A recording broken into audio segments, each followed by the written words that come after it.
On Tuesday, the Union Home Ministry issued an order changing the bureaucratic setup in Chandigarh administration, replacing the post of advisor with that of chief secretary. You would wonder why this should call for us to hold an episode of Decode Punjab.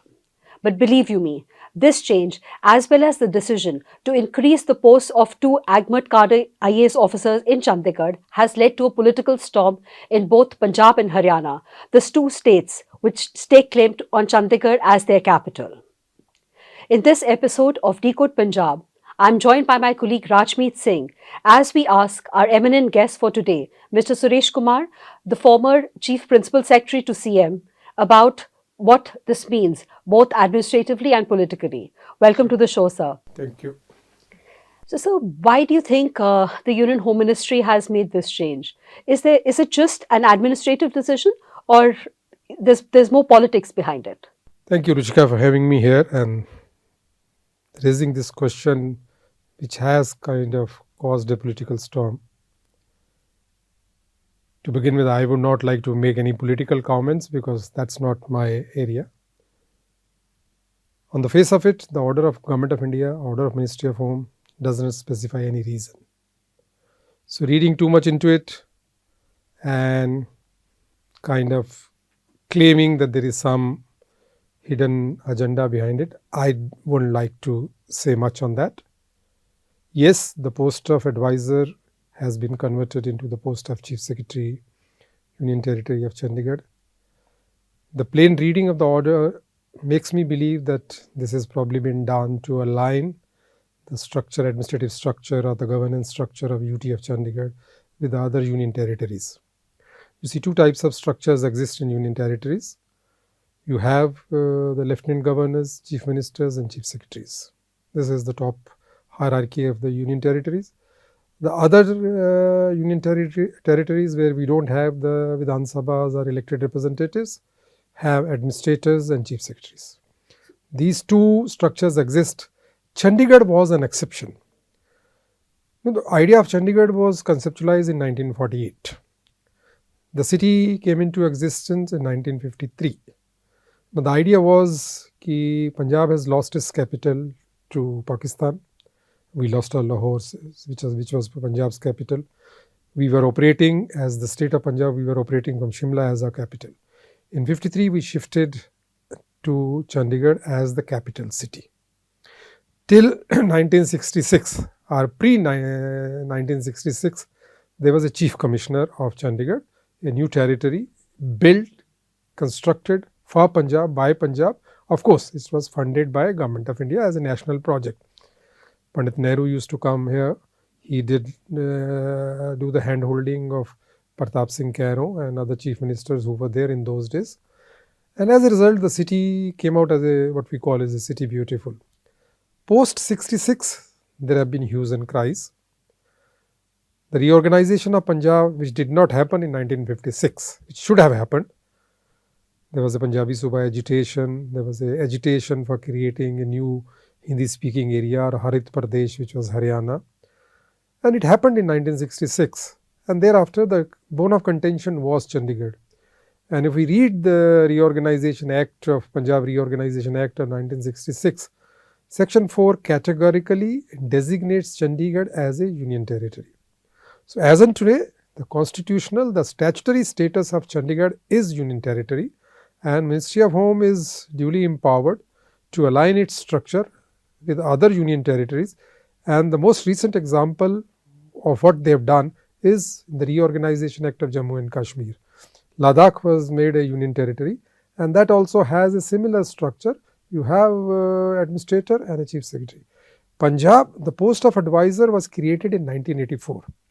Post 1966, chief commissioner's position continued, but under the Government of India.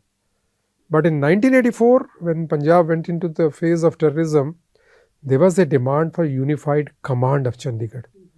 And that is the time the powers of chief commissioner or powers of administration of Chandigarh were given to Governor Punjab, and the chief commissioner's position, which was in the rank of additional secretary to Government of India, sometimes secretary to Government of India, it is interchangeable. These powers were given to the advisor, and advisor was assisting the governor in administration of Chandigarh. Now, with this order, before you say anything else, with this order, the authority and competence of administrators has not been diluted. So, what will be the role of Chief Secretary is yet not clear. Are they going to devolve more powers on Chief Secretary, or the role is going to be the similar, same as what was the advisor? It is not yet clear. What I interpret from what you've just told us, what I interpret is that is it an attempt to make to ensure that Chandigarh remains autonomous, and it does not, this whole dispute about Punjab taking its claim to Chandigarh, Haryana also taking its claim to Chandigarh, it's been going on forever now. So I see it, from whatever you've told me, I see it as an attempt to ensure that Chandigarh remains autonomous. UT and Ruchika, Chandigarh statutorily and constitutionally is an autonomous union territory even today. Right from 1st November 1966, it continues to be an autonomous union territory. Notwithstanding the claims of Haryana and Punjab, political claims I would call them, there is no statutory rights conceded either to Haryana or Punjab for any land or any property in Chandigarh. So, for that matter, it was, since 1st November 1960, it was a autonomous union territory. It is today autonomous union territory. What happens tomorrow cannot be predicted, but yes, it is a union territory in its own right. So the reorganization, you mentioned about the Reorganization Act. Does the Reorganization Act specify that 60% of officers in Chandigarh administration would be from Punjab and 40% from Haryana? Because that is what is claimed politically. See, there is no such thing in the law. I don't think even there is anything in writing today. I remember once there was some matter in the Punjab and Haryana High Court. Even the presiding judge also asked a similar question, and no document could be produced. At least from Punjab, when I was in government, we could not produce any document. It is not actually 60-40. It is the territory of Chandigarh. 60% of the periphery of Chandigarh goes to 57% has gone to Punjab. About 33% has gone to Haryana, and 10% remains in the Union Territory. So, based on that territorial division or affinity or contiguity with the periphery of Chandigarh, there is always a claim that we should maintain these ratios. But yes, the truth of the matter is that since 1966, the Government of India has maintained a fine balance by taking about 57% officers from Punjab government, 33% from Haryana government, and about 10-12% were employees of the Union Territory, the original Union Territory subordinate staff and subordinate employees. As of now, there are just 3 Punjab IS officers in Chandigarh. So, do you think there is a dilution of the interest of Punjab in over the years? Rajmeet, when I was in government, government headed by Captain Amrinder Singh, this issue was raised. There were 4 senior positions. Our 5th position was created much later. The Deputy Commissioner Chandigarh, the Senior Superintendent of Police Chandigarh, and then Home Secretary and Finance Secretary. Advisor or Chief Commissioner were always from the Union Territory. That was a balancing act which the Government of India did.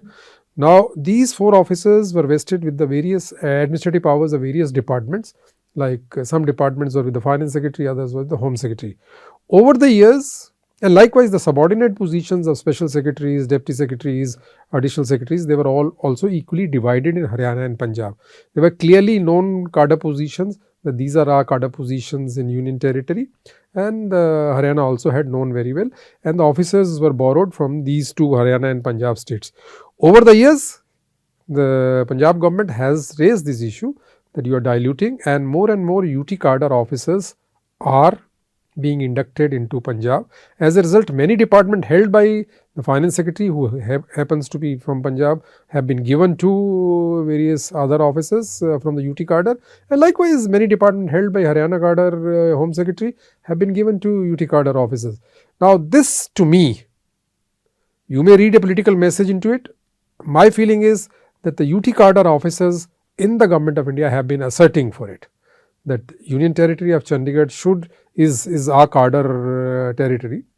we should have adequate representation in Union Territory of Chandigarh. Not because they want to do anything special to Chandigarh, just because it is a Union Territory. Second, because it is closer to Delhi and it gives them the creature comfort to be, instead of Lakshadweep, Andaman, Nicobar and other Union Territory far-flung areas, it gives them the creature comfort of being in Chandigarh and enjoy service and its perks.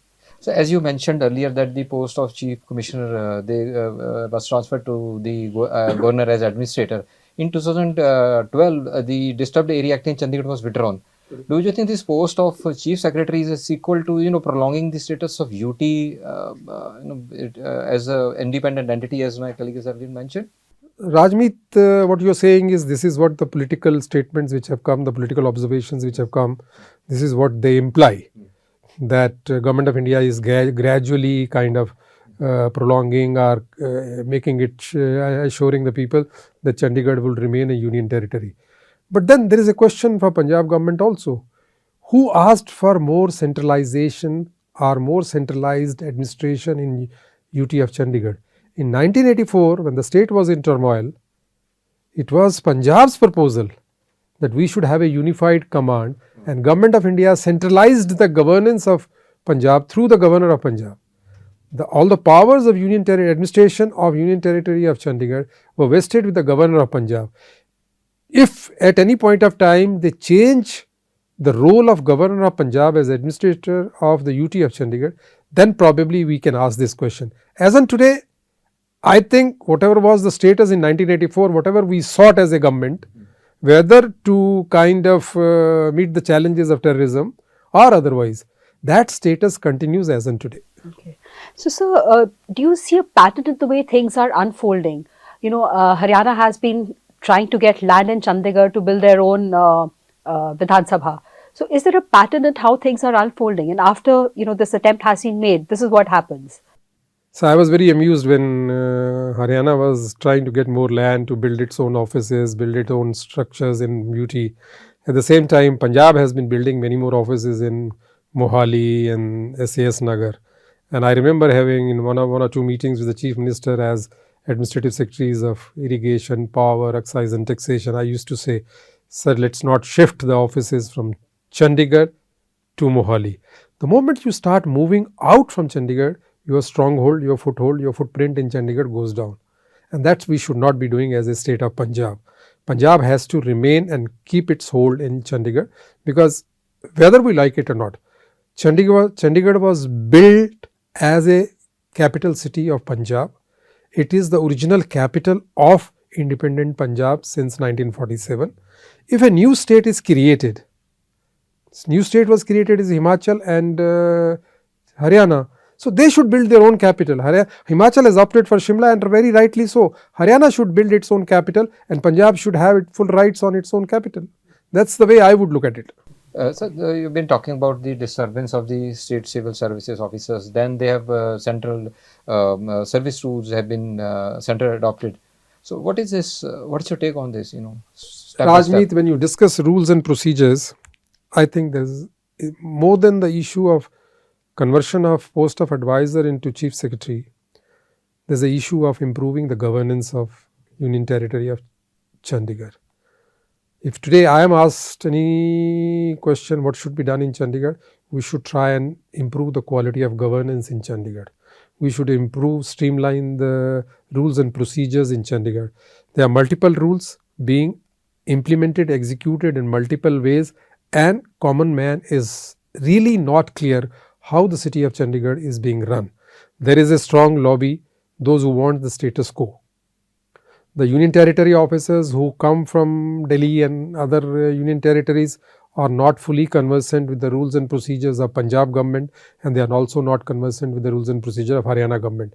I am told, I am not very clear. There are no clear rules of business.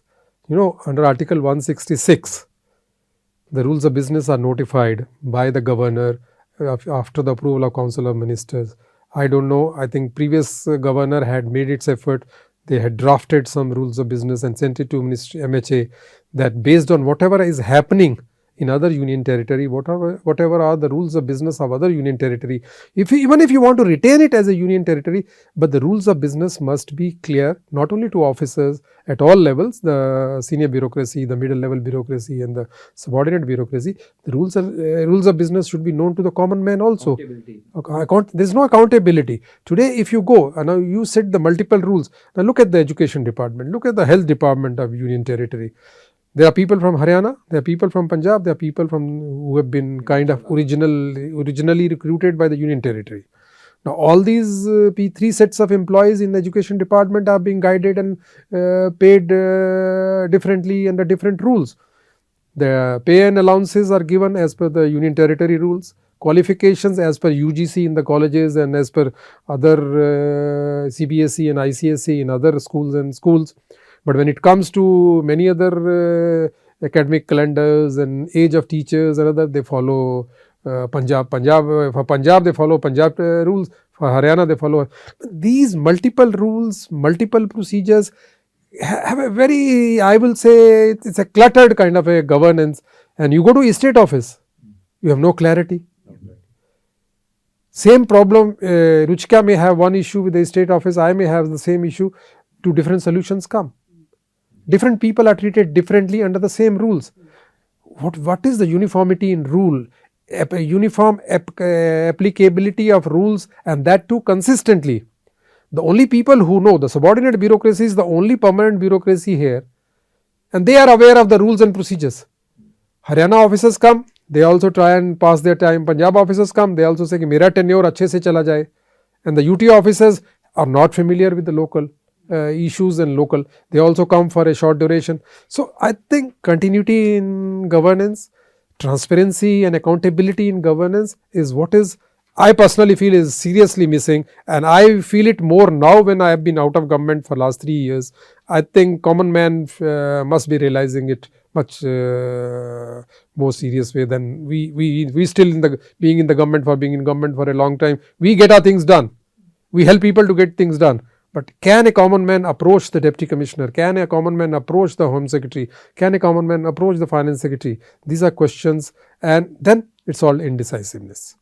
Even once I met the governor, the present governor, who's the administrator, he asked me a blunt question. He must have checked. When I was in Ministry of HRD, I worked with him.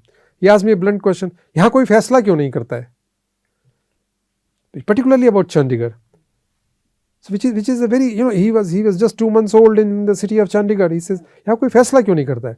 And if there is any question which is intricate, which requires application of mind, rethinking on rules and procedures, and the curt reply comes, please go to the court and get an order. Whatever the court says, they follow it.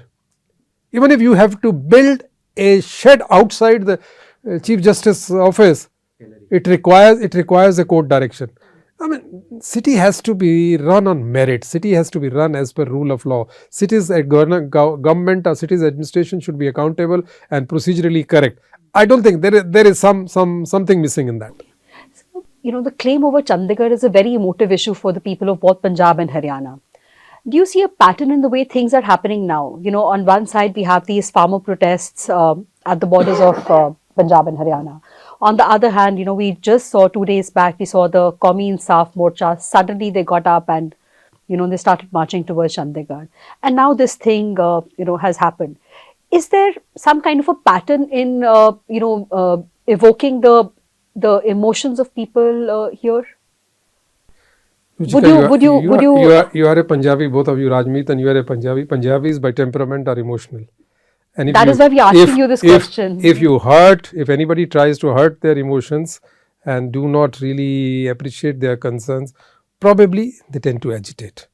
So there's been agitation even on Union Territory of Chandigarh, the territorial issues of Punjab.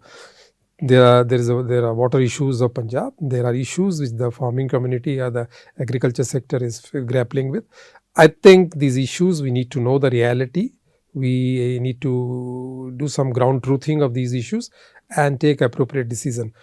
To me, earlier it may have suited the powers that be to delay and prolong the solutions, to allow the things to evolve and probably a more harmonious, more congenial atmosphere to emerge for decisions. I think we've reached a stage, 75 years in Amrit Kal, where we need to conclude these matters. Water issues of Punjab, territorial issues of Punjab. These are not issues which are totally fake or unreasonable issues. There is some truth in it. But There is some truth conclusion, in it. when you talk about conclusion, what has happened now with regards to the change in nomenclature, do you think it is moving towards conclusion, or is the conclusion that Chandigarh will remain an autonomous See, I won't like to read too much into it. To me, whether there is an advisor or there is a chief secretary, if the power structure remains the same, the powers vested with the chief secretary and advisor and power vested with the governor remain the same. So we shouldn't be reading too much into it, because what actually happens is chief secretary per se have no original powers except for administrative department, of which he is in charge as administrative secretary. Other than that, chief secretary's role is only coordination. So advisor was also doing the coordination job, facilitation, general administration.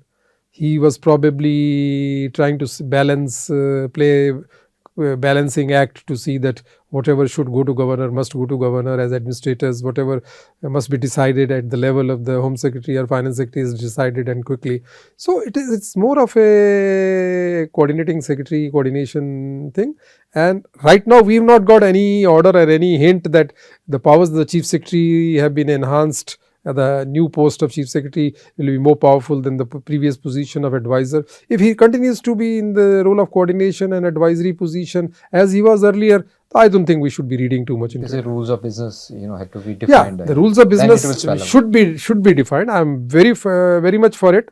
The Government of India, Ministry of Home Affairs is the competent authority, and the UT administration headed by the Honorable Governor, they must propose appropriate draft rules of business to them, going through the procedures being followed now. If there are improvements required, there are examples of Haryana, Punjab, the other union territories. All those they can make an assessment and try and come out with a good draft rules, which Ministry of Home Affairs should approve, so that everybody, whether they are coming from UT, Haryana, Punjab, whichever cadre, even people and officers from other states can also be deputed. Government of India is competent to send people even from other states, inter-cadre, interstate deputations. Those are also permissible under All India Service rules, under very many other central services rules. So that should not be a problem, but the clear line of action as per rules should be known to everyone.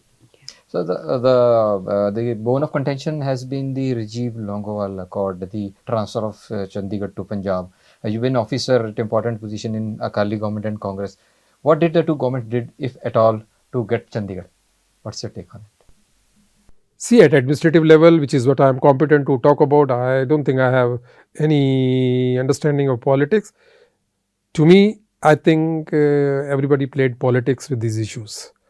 Administratively, we've been raising, as I said it was built as a capital of Punjab, and it was built as it was a city for Punjab, and it is a Punjab's capital. It is the original Punjab capital. It should remain with Punjab. That is the logic, not any politics of it. Politics you can twist either way. It's an opportunity which people exploited, but we administrators feel that it was the capital of Punjab. As a Punjab cadre, I belong to Haryana, but I am a Punjab cadre officer. So as an officer, I feel the original capital city of Punjab should come to Punjab. We've been talking about the question of changing the administrative structure of Chandigarh, but the state has been crying foul over the decreasing representation, not giving representation, BBMB, like organization like BBMB. So what's your see, I don't know why are they raising the issue of BBMB, the state not getting representation in BBMB. State is already in the Supreme Court of India challenging the very formation of BBMB. See, the BBMB has been created under Reorganization Act, Section 78, 79, 80 of the Reorganization Act. Now, Reorganization Act is enacted under Article 2 or 3 of the Constitution, where the Government of India, the Parliament is empowered to redefine the territories of states and union territories. So, insofar as reorganization of territories of Union Territory, Chandigarh and Haryana, Punjab, Himachal is concerned, the Reorganization Act is valid. But under Article 2 and 3, which empowers the Parliament to deal with the redefining of territories of Punjab, states and union territories, they are not empowered to decide about the management, administration of water resources. The management and water resources of any state, or for that matter any river management, it can be decided only under Article 262. The Reorganization Act is not enacted under Article 262. So, if you ask me, BBMB is a child born invalid. This is the language we have used in the Supreme Court of India. Earlier in 78-90, I think 1980, a petition was filed challenging the BBMB's creation. This petition was the then Chief Minister, I think Darbhara Singh, withdrew that petition under some political pressure. In Mr. Badal's time, his petition was filed when I was Irrigation Secretary to challenge the formation and creation of BBMB under the Reorganization Act. If Government of India feels convinced that BBMB type management of water resources is required, river management is required, they are well within their rights to create a new legislation, pass a new legislation under Article 262, which allows them, gives them the powers for interstate river management. But the issue is that Kwa, Haryana and Rajasthan, Ravi, Byas and Satluj are not interstate rivers. See, this question I have raised many times.